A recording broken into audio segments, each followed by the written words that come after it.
वबिही नस्तईन अम्मा बाद फ़अऊज़ु बिल्लाहि मिनश शैतानिर रजीम बिस्मिल्लाहिर रहमानिर रहीम यामुरूना बिल मारूफि व यनहौना अनिल मुनकर व युक़ीमूनस सलाता व युतूनज़ ज़काता व युतीऊनल्लाह व रसूलहु उलाइका सरहमुहुमुल्लाह इन्नल्लाह अज़ीज़ुन हकीम सदक़ल्लाहुल अज़ीम। दावत व तबलीग के उसूल। इस आयत का ताल्लुक अम्र बिल मारूफ और नही अनिल मुनकर से है। नेक बंदों का वस्फ बयान करते हुए अल्लाह ताला ने फरमाया, वो लोग दूसरों को नेकी का हुक्म देते हैं और बुराइयों से रोकते हैं। अम्र के माना है हुक्म देना और मारूफ के माना है नेकी, नही के माना है रोकना और मुनकर के माना है बुराई। फ़ुक़हा किराम ने लिखा है कि जिस तरह हर मुसलमान पर नमाज रोज़ा फ़र्ज़ ऐन है, इसी तरह ये भी फ़र्ज़ ऐन है कि अगर वो दूसरे को किसी बुराई में मुब्तला देखे तो अपनी इस्तिताअत के मुताबिक उसको रोके और मना करे कि ये काम गुनाह है, इसको ना करो। लोगों को इतनी बात तो मालूम है कि अम्र बिल मारूफ और नही अनिल मुनकर फ़र्ज़ ऐन है, लेकिन आम तौर पर इसकी तफसील मालूम नहीं कि ये किस वक्त फ़र्ज़ है और किस वक्त फ़र्ज़ नहीं। और मालूम ना होने का नतीजा ये है कि बहुत से लोग इस फरीज़े से बिल्कुल गाफिल हैं।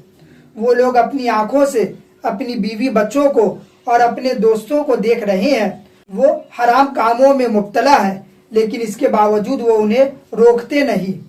उन्हें देख रहे हैं कि वो फ़राइज़ की अदायगी में कोताही कर रहे हैं, लेकिन उनको कहने की तौफीक नहीं होती।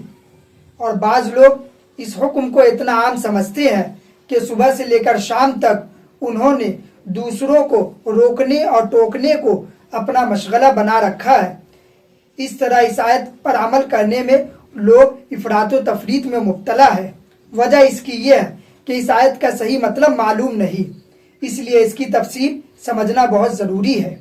पहली बात ये समझ ले कि दावत व तबलीग करने और दीन की बात दूसरों तक पहुँचाने के दो तरीक़े हैं। नंबर 1 इनफिरादी दावत व तबलीग, नंबर 2 इज्तिमाई दावत व तबलीग। इनफिरादी दावत व तबलीग का मतलब ये है कि एक शख्स अपनी आँखों से दूसरे शख्स को देख रहा है कि वो फला गुनाह और फला बुराई के अंदर मुब्तला है, या वो शख्स फला फ़र्ज़ व वाजिब की अदायगी में कोताही कर रहा है। अब इनफिरादी तौर पर उस शख्स को इस तरफ मुतवज्जे करना कि वो इस बुराई को छोड़ दे और नेकी पर अमल करे, इसको इनफिरादी दावत व तबलीग कहते हैं। दूसरी इज्तिमाई दावत व तबलीग होती है। इसका मतलब यह है कि कोई शख्स एक बड़े मजमे के सामने दीन की बात कहे, उनके सामने वाज और तकरीर करे या उनको दर्स दे, या इस बात का इरादा करे मैं दूसरों के पास जा जाकर उनको दीन की बात सुनाऊंगा और दीन फैलाऊंगा। जैसे माशाअल्लाह हमारे तबलीगी भाई करते हैं कि लोगों के पास जा जाकर उनको दीन की बातें बतलाते हैं और दीन की बातें समझाते हैं। ये इज्तिमाई तबलीग है। दावत व तबलीग के इन दोनों तरीक़े के अहकाम अलग अलग हैं और दोनों के आदाब अलग अलग हैं। इज्तिमाई तबलीग फ़र्ज़ ऐन नहीं बल्कि फ़र्ज़ किफ़ाया है, लिहाजा हर मुसलमान पर फ़र्ज़ नहीं कि वो दूसरों के पास जाकर वाज कहे या दूसरों के घर और दुकान पर जाकर तबलीग करे, क्योंकि ये फ़र्ज़ किफ़ाया है। और फ़र्ज़ किफ़ाया होने का मतलब ये है कि अगर कुछ लोग वो काम कर रहे हो तो बाकी लोगों से वो फरीज़ा साक़ित हो जाता है, और अगर कोई शख्स भी वो काम अंजाम न दे तो सब गुनहगार होंगे। जैसे नमाज जनाजा फ़र्ज़ किफ़ाया है। अब हर शख्स के ज़िम्मे ज़रूरी नहीं कि वो नमाज जनाजा में शामिल हो।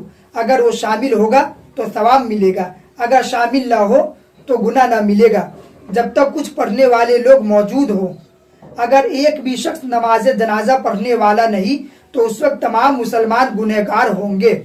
इसको फ़र्ज़ किफ़ाया कहा जाता है। इसी तरह ये इज्तिमाई दावत व तबलीग फ़र्ज़ किफ़ाया है, फ़र्ज़ ऐन नहीं।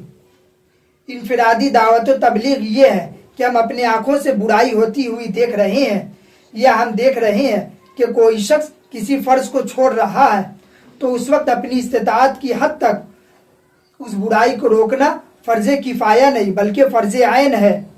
اور فرض عین ہونے کا مطلب یہ ہے کہ آدمی یہ سوچ کر نہ بیٹھ جائے کہ یہ کام دوسرے لوگ کریں گے یا یہ تو مولویوں کا کام ہے یا تبلیغی جماعت والوں کا کام ہے، یہ درست نہیں۔ اس حدیث کی روح سے یہ کام ہر ایک مسلمان پر فرض ہے، کسی حافظ، عالم اور تبلیغی جماعت والوں کے ساتھ خاص نہیں، بلکہ جس کے بھی سامنے کوئی برائی ہوتی ہوئی نظر آئے تو اسے چاہیے کہ وہ اس برائی کو روکے۔